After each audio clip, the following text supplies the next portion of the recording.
London British Prime Minister Boris Johnson on Wednesday faced a call for an inquiry into his government's handling of the coronavirus crisis after failing to fully explain partial death data, limited testing or the lack of equipment for hospitals.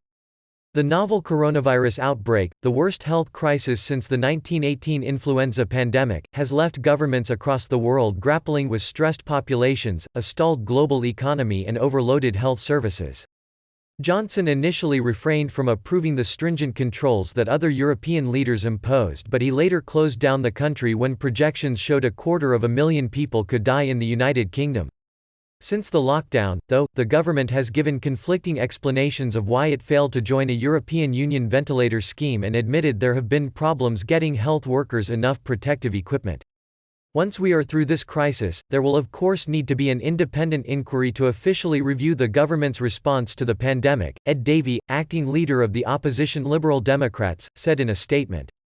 The inquiry must have the strongest possible powers given the shocking failures on protective equipment for staff and the slow response of the government, to get to the truth and to give Boris Johnson the opportunity to answer the increasingly serious questions. Opposition Labour Party leader Keir Starmer has also said the government was slow to respond and that at some point the United Kingdom will have to look back at the crisis.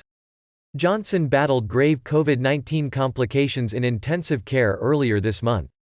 He has been recuperating but making some calls and holding some meetings.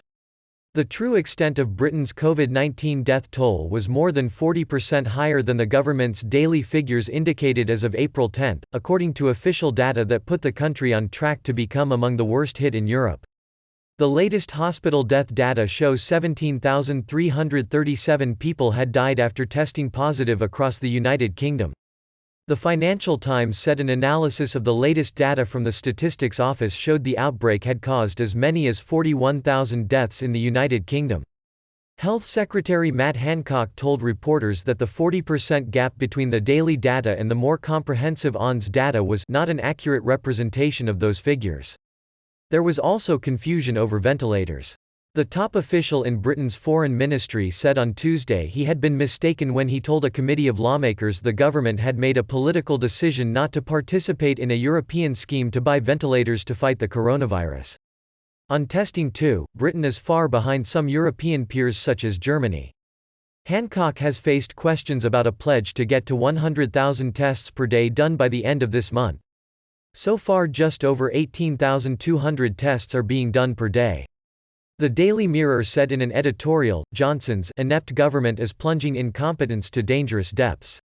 Those responsible must be held to account if people are dying needlessly, the left-wing newspaper said.